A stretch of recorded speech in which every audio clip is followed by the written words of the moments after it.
예수 그리스도의 계시라. 이는 하나님이 그에게 주사 반드시 속히 일어날 일들을 그 종들에게 보이시려고 그의 천사를 그 종 요한에게 보내어 알게 하신 것이라. 요한은 하나님의 말씀과 예수 그리스도의 증거 곧 자기가 본 것을 다 증언하였느니라. 이 예언의 말씀을 읽는 자와 듣는 자와 그 가운데 기록한 것을 지키는 자는 복이 있나니 때가 가까움이라. 요한은 아시아에 있는 7교회에 편지하노니 이제도 계시고 전에도 계셨고 장차 오실 이와 그의 보좌 앞에 있는 7 영과 또 충성된 증인으로 죽은 자들 가운데서 먼저 나시고 땅의 임금들의 머리가 되신 예수 그리스도로 말미암아 은혜와 평강이 너희에게 있기를 원하노라. 우리를 사랑하사 그의 피로 우리 죄에서 우리를 해방하시고 그의 아버지 하나님을 위하여 우리를 나라와 제사장으로 삼으신 그에게 영광과 능력이 세세토록 있기를 원하노라. 아멘. 볼지어다 그가 구름을 타고 오시리라. 각 사람의 눈이 그를 보겠고 그를 찌른 자들도 볼 것이요 땅에 있는 모든 족속이 그로 말미암아 애곡하리니 그러하리라. 아멘. 주 하나님이 이르시되 나는 알파와 오메가라. 이제도 있고 전에도 있었고 장차 올 자요 전능한 자라. 나 요한은 너희 형제요 예수의 환난과 나라와 참음에 동참하는 자라. 하나님의 말씀과 예수를 증언하였으므로 말미암아 밤모라 하는 섬에 있었더니 주의 날에 내가 성령에 감동되어 내 뒤에서 나는 나팔 소리 같은 큰 음성을 들으니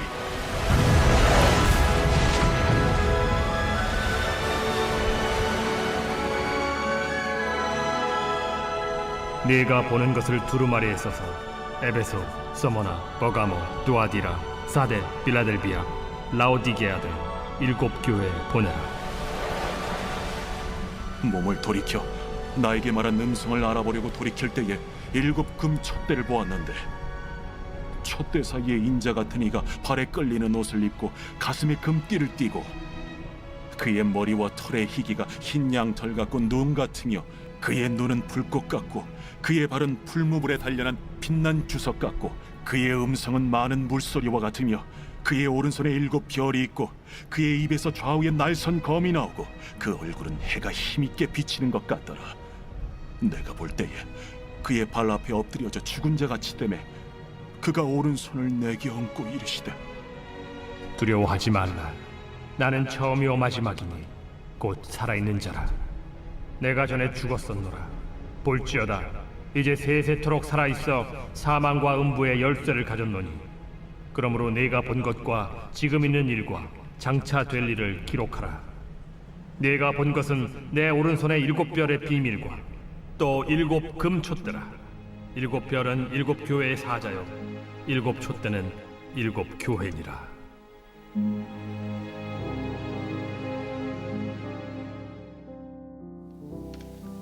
새벽 영성 기도 시간입니다. 오늘부터 요한계시록을 함께 살펴보도록 하겠습니다. 사람들은 불확실한 미래를 앞두고 내일을 알고 싶어 합니다. 이러한 심리를 이용해서 이단들은 종종 요한계시록을 설명해 주겠다고 사람들을 모읍니다. 이단들은 계시록의 이미지들을 현대의 것들과 짝짓곤합니다. 666을 바코드나 베리칩으로, 용을 핵 미사일 등으로 설명하죠. 그런데 요한이 현대의 것들을 알았고 그런 것들을 생각하고 요한계시록을 쓴 걸까요? 요한계시록은 주후 95년에서 96년경에 쓰여졌다고 보는데요. 도미티안 황제 때에 쓰여졌다고 전해집니다. 그는 부활한 네로라 불릴 정도로 그리스도인들을 심하게 박해했습니다.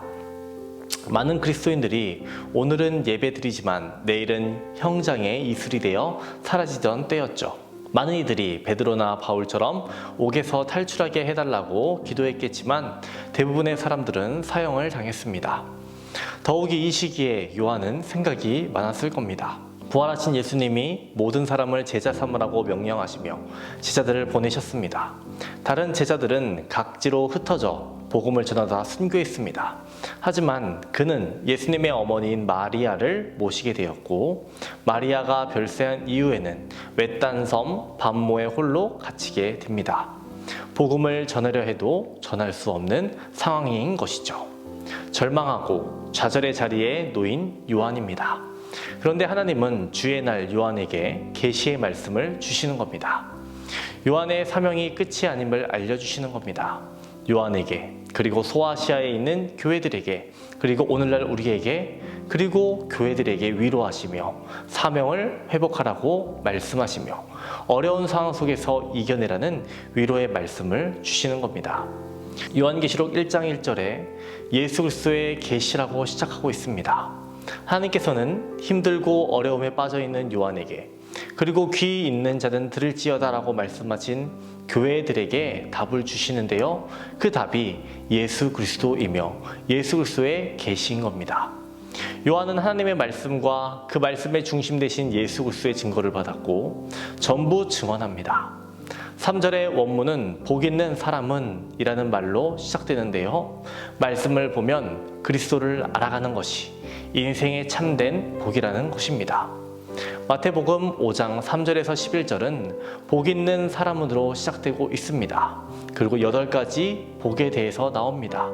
복 있는 사람은 심령이 가난하다, 애통하는 자다, 온유한 자다, 의에 줄이고 목마른 자다, 긍휼히 여기는 자다, 마음이 청결한 자다, 화평하게 하는 자다, 의를 위하여 박해는 자다, 이렇게 이야기해주고 있습니다. 그런데 이것이 굉장히 어려운 것입니다. 모든 인간에게는 생존 본능이 있기에 의를 위하여 핍박받고 죽는다는 것은 본능을 거스르는 부분이기 때문입니다. 우리는 노력해야 하겠지만 내 의지로 노력만으로 복을 차지하려 한다면 그것은 절망의 길로 가는 것일 뿐입니다. 노력으로 이롭게 될 수 있다는 오해를 막기 위해 3절은 복된 삶이 읽고 듣고 지킴으로 이루어진다라고 말하고 있습니다. 내 능력으로 복된 자가 되는 것이 아닌 하나님의 말씀을 읽고 듣고 지킴으로, 말씀을 통해 힘을 얻고 말씀을 통해 주님께서 우리를 만들어 가시는 것이라는 것을 알아가게 하시는 것입니다. 주님과 함께하기 위해서 나 자신을 내려놓고 말씀을 읽고 듣고 지키며 살아가야 한다는 것입니다. 우리에게 이러한 의지가 있어야 한다는 것입니다. 구원을 이루시는 분은 오직 예수님이십니다. 5절은 예수님에 대한 칭호 3가지가 등장합니다. 충성된 증인, 죽은 자들 가운데에서 먼저 나신 분, 땅의 임금들의 머리가 되신 분입니다.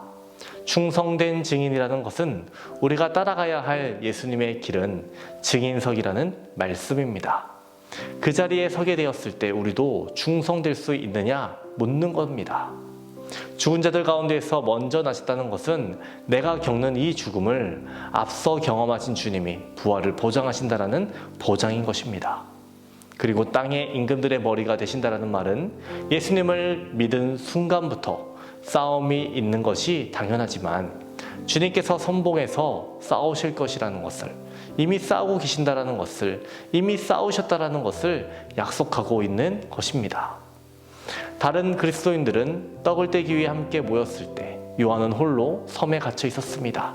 그때 그는 나팔 소리 같은 큰 음성을 듣습니다. 계시를 받은 요한은 이것을 공동체를 위한 것으로 여기고 예수님의 환난과 나라와 참음에 동참하는 믿음의 형제들에게 증언을 시작합니다. 그가 마주했던 예수 그리스도를 할 수 있는 한 정확하게 적었습니다.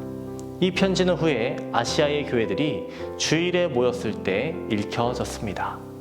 하나님은 다른 사도들의 순교를 통해서 하나님 사역을 이루셨지만 요한을 통해서는 또 다른 방법으로 사역을 이뤄나가신 겁니다. 그가 당시 할 수 있는 최선의 것, 편지를 적어 보내므로 시간과 공간을 초월한 사역을 하게 하신 겁니다. 몸이 떨어져 있지만 말씀은 증언되었고 후대에 살고 있는 우리에게까지 이어지고 있는 것입니다. 어떤 악조건도 복음의 목적 아래에서는 귀한 수단으로 사용될 수 있음을 본문을 통해서 알게 되는 것입니다. 요한계시록은 위기, 어려움, 절망, 좌절에 있는 성도들을 위로하는 말씀입니다. 이겨내라는 메시지를 주십니다. 먼저는 요한에게요, 그리고 모든 교회와 그리스도인들에게입니다. 이 요한계시록 무려 2000년 전 쓰여졌지만 성령께서는 오늘도 우리에게 말씀하시는 겁니다. 어려움 가운데 있더라도 내가 너를 도우리라. 내게 주어진 사명이 있다. 사명을 회복해라. 사명을 감당하라. 힘을 내어라. 이겨내라라고 말씀하시는 겁니다. 요한계시록의 말씀을 읽으시며 위로받고 힘을 얻으시기 바랍니다. 이겨내시기 바랍니다. 주님과 동행하며 하루하루를 승리하시는 여러분 되시기를 주님의 이름으로 축원합니다. 오늘의 공동기도 제목은 나라와 민족을 위한 기도입니다. 이 땅의 영적인 회복과 자유민주주의를 위해서 분열과 갈등이 사라지며 국민 통합과 화합이 이뤄지기를 기도해 주시고 경제가 회복되며 복음을 전하는 선교대국이 되기를 기도해 주시기 바랍니다. 기도하겠습니다. 하나님 아버지, 오늘부터 요한계시록 말씀을 살펴봅니다. 말씀을 읽고 들으며 그 말씀 지키게 하여 주시옵시고 이 모든 것을 내가 이룬 것이 아닌 내 속에서 선한 일을 이뤄나가시는 예수님을 통해서 이뤄지게 하여 주시옵소서. 주님 앞에 엎드려 굴복하고 주님만을 의지하는 우리들 되게 하여 주시옵소서. 오늘은 나라와 민족을 위해 기도합니다. 이 나라 이 민족에게 영적인 회복을 허락하여 주옵소서. 자유민주주의가 무너지지 않게 하시며 분열과 갈등 사라지게 하여 주시고 국민 통합과 화합 이뤄지게 하여 주옵소서. 또한 경제가 회복되게 하시고 복음을 전하는 선교대국 되게 하여 주옵소서. 담임 목사님의 사역 가운데 항상 함께하여 주옵소서. 말씀 선포되는 곳마다 죽어가는 영혼들 살려주시고 얼음처럼 차갑고 바위처럼 굳은 심령들 녹여주시고 뜨겁게 하여 주옵소서. 대문을 위해 기도하는 성도 있습니다. 자녀를 허락하여 주시옵소서. 사고로 입원한 성도 있습니다. 일으켜 주시옵소서. 호환봉 장로님 두 다리에 힘을 더하여 주시고 일상생활 가운데 어떠한 불편함 없도록 도와주시옵소서. 암과 싸우고 있는 박재성 권사님, 유은영 권사님, 김시아 권사님, 이영숙 권사님, 이명숙 권사님, 오유미 집사님, 이동춘 성도님, 박서연 청년, 유경민 청년에게 치유의 강선을 비춰 주시옵소서. 우울증, 공황장애, 불면증을 겪고 있는 성도들 깨끗이 고쳐 주시옵소서. 디스크와 투석을 고통받는 성도들 호전되게 하여 주시옵소서. 연로하신 장로님, 권사님, 집사님들 늘 강건케 하여 주시고 병상에 누워 계시지 않고 마지막 날까지 걸을 수 있는 건강을 주시옵소서. 새벽마다 주님께 드리는 우리의 기도 제목에 주님 응답하여 주시옵소서. 하나님께서 좋은 것으로 채워주시고 우리를 선한 길로 인도하여 주시옵소서. 감사합니다. 예수님의 이름으로 기도합니다. 아멘.